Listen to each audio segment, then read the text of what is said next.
Sign 90 degree into sine 89 degree into sine 88 degree into sine 87 degree dot dot dot sine 0 degree के गुणनफल का मान ज्ञात कीजिए। हेलो डियर्स, डिस्कस कर रहे हैं एप्टीट्यूड। टॉपिक है ट्रिगोनोमेट्री और त्रिकोणमिति। प्रश्न को आरआरबी ग्रुप डी 2022 में पूछा है। आरआरबी ग्रुप डी 2022 में इसका मान निकालना है। क्या होगा? साइन 90 डिग्री से गुना करते हुए जा रहा है, sine 89 into sine 88 into sine 87 और ये 0 तक गया है। बताना है इसका वैल्यू क्या होगा। इसका वैल्यू में कोई कैलकुलेशन है ही नहीं, इसके मान निकालने में कोई कैलकुलेशन नहीं है। ठीक है, ऐसा ही जो है क्वेश्चन जो है ट्रिगोनोमेट्री के प्रीवियस वीडियो में बताए हम एक बार।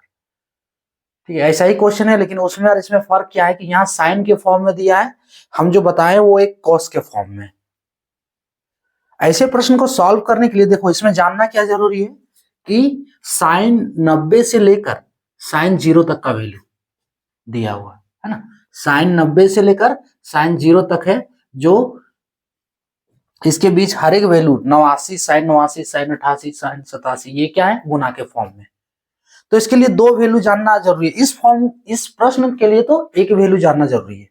ठीक है, लेकिन जनरली आप दो वैल्यू याद रखोगे तो ज्यादा बेटर रहेगा, साइन और कॉस सबका बन जाएगा।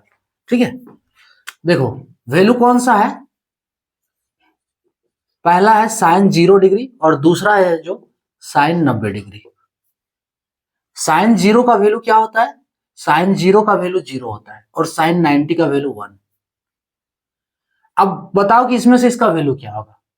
अरे साइन 90 की जगह पे हम 1 तो डाल दिए, चलो ये क्या है ये हमको पता नहीं है। साइन 89, साइन 88, साइन 87 ये सब क्या है, इसका वैल्यू अभी नहीं पता हमको। लिख दो ना यही वाला, साइन 89 डॉट साइन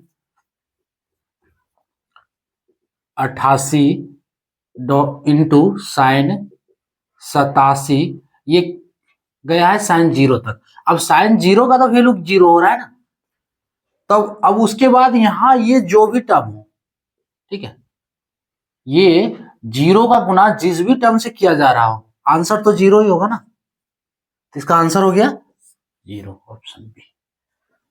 इसको सॉल्व करने के लिए क्या है कि सिर्फ आपको साइन 0 का वैल्यू पता होना चाहिए। ऐसे जनरली दो वैल्यू याद रखोगे ज्यादा बेटर रहेगा, एक साइन 0 का, एक साइन 90 का। ठीक है, क्योंकि और भी स्टेप से अगर प्रश्न हो तो साइन 90 हो सके हेल्प करे कुछ, है ना। तो इस प्रश्न में सिर्फ साइन 0 का वैल्यू आप रख रहे हो, है ना। साइन 0 का वैल्यू अगर पता है आपको तो फिर क्वेश्चन क्या है, साइन 90 का वैल्यू 1 डाल दो, उसके बाद साइन 89, 88 इस सब का वैल्यू डालना जरूरी है ही नहीं, ये इसी फॉर्म में लिख दो। उसके बाद आप साइन 0 का वैल्यू क्या होता है? 0 होता है। तो 0 को बाकी जो भी हो वैल्यू उससे गुना करेंगे तो क्या होगा? 0 ही होगा उसका वैल्यू। इसका आंसर हो गया ऑप्शन बी 0। क्लियर? तो ये था टॉपिक।